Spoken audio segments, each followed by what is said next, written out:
রোজা রেখে কিন্তু ইদানিং করে কিছুই খাওয়া যাচ্ছে না, শুধু আমার না, অনেক মানুষের কিন্তু এরকমটা হচ্ছে। তো ফ্রিজে কিছুদিন আগে আমি আধা কেজির মতো মুরগির মাংস রাখছিলাম, মনে করলাম এটা ভর্তা বানাবো, বাট আজকে আমার মনে হচ্ছে যে না, ভর্তার চেয়ে একটু ঝোল করলে বেশি ভালো হয়। ধনিয়া পাতা টমেটো দিয়ে আজকে এটা ঝোল করা হবে।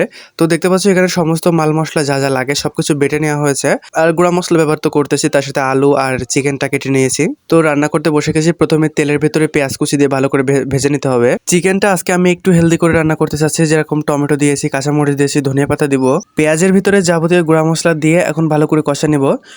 তারপর দিয়ে দেবো হচ্ছে এখানে একটু রসুন বাটা। রসুন বাটা আগে দিলে পুড়ে যায়, তার জন্য একটু লেট করে দিয়েছি।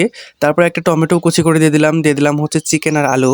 এখন অনেকে এসে বলবে এটা আলুর ঝোল, চিকেন ঝোল না, আসলেই আধা কেজি মাংস তো একটু আলুর পরিমাণটা বেশি দিয়েছি। মাঝে মাঝে আমি এরকম উল্টাপাল্টা কাজগুলো বেশি করি, যেরকম চিকেন কম আলু বেশি দিয়ে দিলাম। এক কথায় বলতে গেলে মাংসের আলু আমি বেশি খাই, মাংসের থেকে আলু আমি একটু বেশি খাই, তার জন্য আলুটা একটু বেশি করে দেওয়া। আর তাছাড়া চিকেনের পরিমাণটাও কম। মোটামুটি আমাদের মাংসটা কষানো শেষ হয়ে গেছে, এখন দিয়ে দেবো একটু আদা বাটা আর মশলা বাটা। এখন ভালো করে নাড়াচাড়া করে নিয়ে পানি দিয়ে দেবো। তো মোটামুটি কিন্তু আমাদের কষানো শেষ, কালারটাও মাসাল্লাহ ভালো আসছে। তখন দিয়ে দিলাম পানি, দিয়ে যখন ফুটতে শুরু করবে উপর থেকে আদা খানিক ধনিয়া পাতা দিয়ে দেবো। উপর থেকে তেল ভাসতে শুরু করেছে, তার মানে আমার হেলদি চিকেনের ঝোল একেবারে রেডি।